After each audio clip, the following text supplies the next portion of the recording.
talk about transfers. So first, let's talk about Manchester United because that's our club, and we are running the Yeah, podcast right now. because So it's a choice. yes, Yeah, it's quite obvious, guys. It's yeah, quite yeah. obvious. Obviously, yeah. So you guys have to listen to it. That's it. United always United in front of everyone else. Yeah. So what do you think about the transfer that we have done right now? Uh, I don't know, man. There is this impasse, this Yeah. transfer impasse between United and Dortmund, Oh. which is just not. It is Wait. almost So as equivalent as what. before we get to the Sancho one, what do you think about Van de Beek signing? Like, what do you think about that? To be honest, I think I don't know. It sounds like a good signing because when Ajax had their golden run, like their dream run in the Champions League, and everyone was going crazy about Frankie De Jong and De Ligt. Yeah. People seem to forget the contribution of Ziyech and Van de Beek. Yeah, exactly. Even they were as instrumental to their side's run as De Jong and De Ligt were, right? Yeah. And United always had this problem. What if Matic left? Right? Yeah, Matic is aging. Yeah.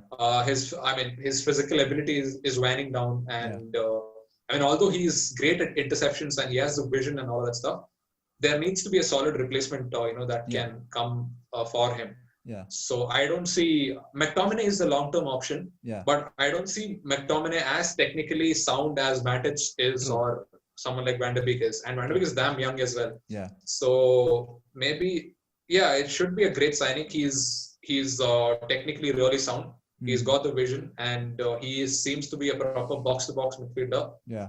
Unlike somebody who sounds very like versatile. Fred. He's very versatile. Like he's very versatile, and he can link up between the lines, between the defensive and the forward lines. Yeah. Well, and I think he'll be a good pivot with Pogba. Yeah. You know what I mean? True. Like he'll support Pogba well. So I think he's. He's a good signing. Yeah, what I heard was a lot of people saying that we actually didn't need Van de Beek because Van de Beek is more like a box-to-box and an attacking midfielder, and we already have Bruno, right? Correct.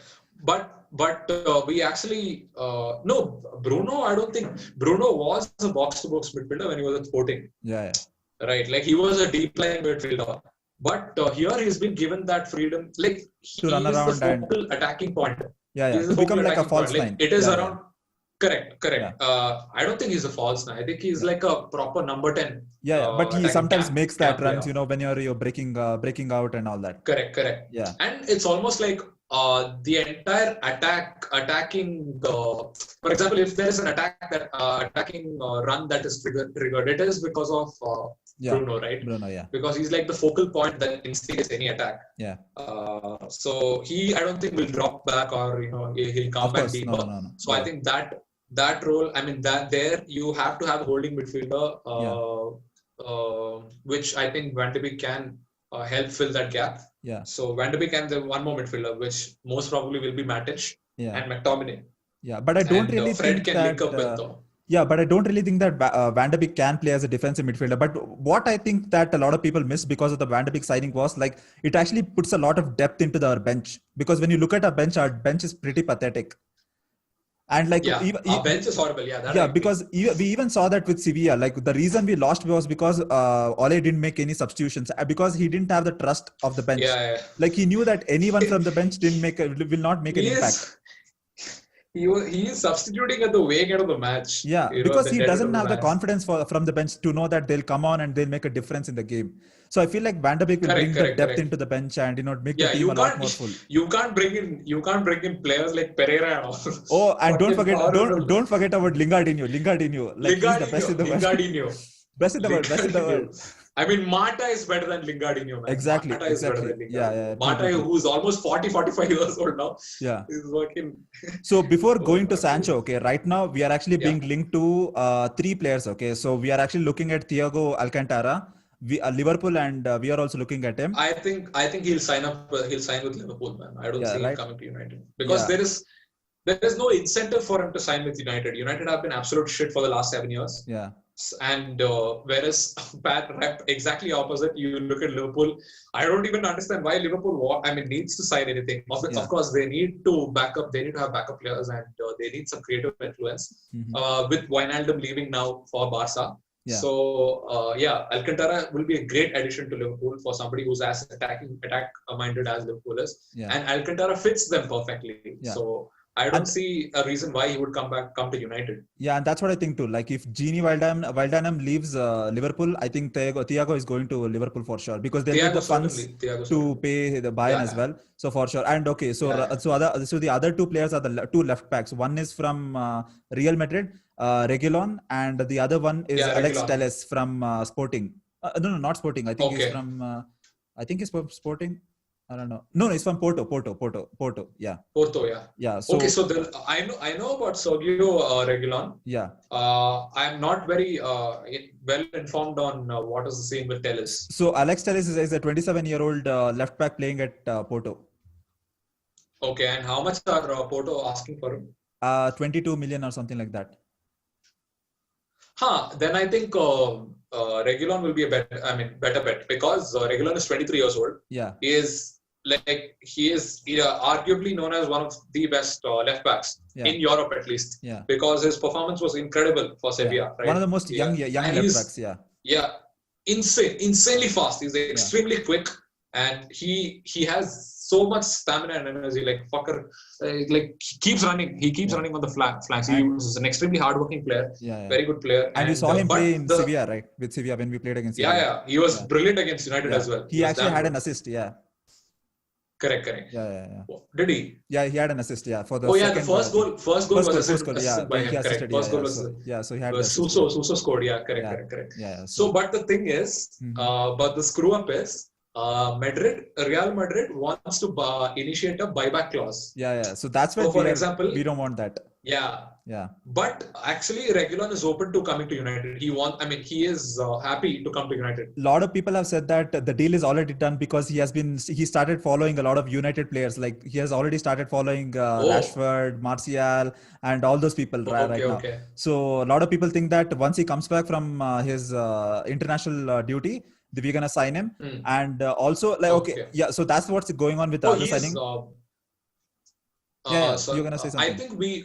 I think we definitely need a centre back, man. Yeah, we definitely need one. For sure. We definitely need one. Because you can't rely on players like Lindelof and all. Exactly. Horrible players. But I still don't think we are gonna sign any centre backs because we had been linked to Upamecano from Leipzig. But what's his first name? Deo Upamecano. So what a beast, dude! That guy is. He's amazing. My God, he's so good. He actually looks like someone who can be as good as Van Dijk. He can be that upper echelon defender. He's damn good, dude. He's really good. But I don't think we're gonna sign him. His distribution of passing is not as good as Maguire's is. But he's a beast. He's an absolute beast. He's really good. Could be a suitable replacement for Bailly or someone like that. If Bailly is well and fit, we don't really require a CB. But Bailly has never been fit. How do you pronounce his name? Upamecano. Isn't it Upamecano? It's UP, so Upamecano. Okay. Yeah, Upamecano. I think he would be a perfect fit for United because he fits the profile of the kind of player that United wants. Yeah, definitely. So I really wish because Julian Nagelsmann, he confirmed that he's staying this season and he will be open for transfers from the next season. Actually, so hopefully next season we can try and get him. Not just because of that. Like I don't think United will sign him because if we want to sign him this season, we have to pay 60 million for him. Okay. No. The fee is around 53 million. I read it on. Yeah, some 60 with add-ons and all that. 60. But don't you think he's worth for 53? He is very young. No, but the thing he's a long-term prospect. He could be a long-term prospect as well. Yeah, but the thing is, if we sign him 60, if we sign him this season, it will cost us 60 million. Okay. But if we sign him next season, there is a release contract there is a clause in his contract saying that there is a release clause of 48 million. So we can just pay 48 million and he can just leave the club. So I feel like United, being so cheap, I think we'll go for that route. Yeah, but another thing I read about him deciding to stay at Leipzig is he wanted more experience. Yeah, true. Like he feels he's not ready for some of the big clubs in Europe until now. Yeah. But another factor that we need to worry about is what if he has multitude of interest from other clubs. Yeah. For example, someone like Madrid or something. Yeah, if they for come sure. and poach him, he'll obviously choose Madrid, right? Yeah, true. Yeah. So you never know. Yeah, but so we it would be wanted- like if he was available this season, United should definitely sign him because Yeah, he's for a sure. damn good player. But I don't think Very it's gonna good happen. player, But I yes. don't think it's gonna happen. Yeah, same. Because like I mentioned, their coach, their manager, Yeah. Hagelsmann, he confirmed, right? He Yeah. said that he is going to stay this year and he's only available next year. Yeah. Anyway, now so getting Sancho. to the Sancho, yes. What do you think? Man. What do you think is gonna happen? I'll be honest. I think we should stop the pursuit. We should look for someone else. Honestly, because Why? this has been going on like that Pogba saga. You know what happened with Pogba? Yeah. It went for almost 2 months. Yeah. I was so irritated. I was so frustrated. Yeah. And their director, their sporting director, Dortmund sporting director, said that he's going to stay this year. Like he was so confident in his statement that no, he's not going to stay. He's not going to move anywhere. Yeah. And I think 108 million, man, it's just too much. But we are talking about probably somebody who is going to own that position and who is going to be the best in that position. And probably win the Ballon d'Or. Yeah. He is proper talent. Yeah. Somebody who you should definitely invest. But I think United might pull it off.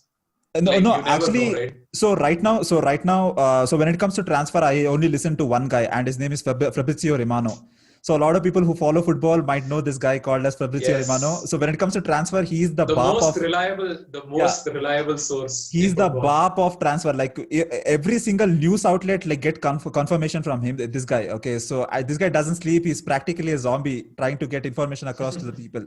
So so right now he just actually tweeted something about Sancho. Okay, so what he tweeted was Jadon Sancho has an agreement on personal terms with Manchester United by months. I mean, since months we had the personal agreement with Jadon Sancho.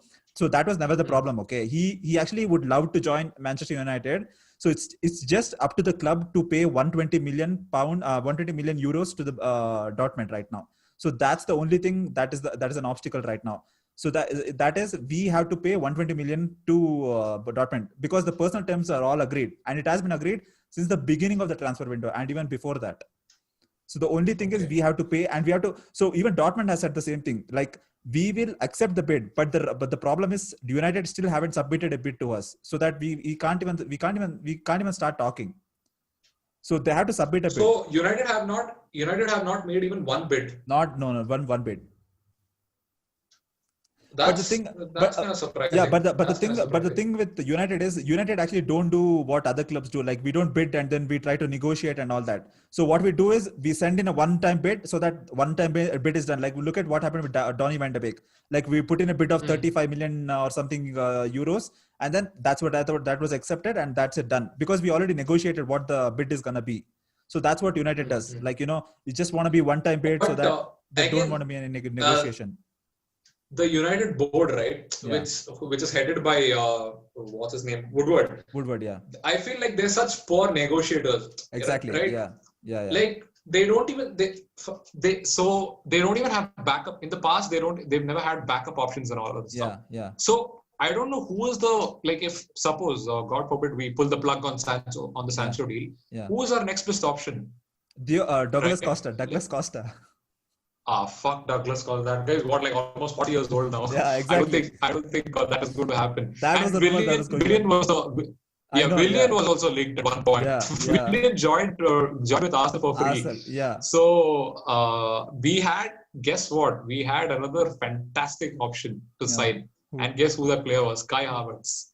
We could have signed if we had pursued. But we were so confident that we'll get Sancho. Yeah, but we don't need I think he would have. I think because he is very versatile on anywhere on the midfield. Yeah. And he's proven it time and again at his time at Leverkusen. Yeah. So I think he could.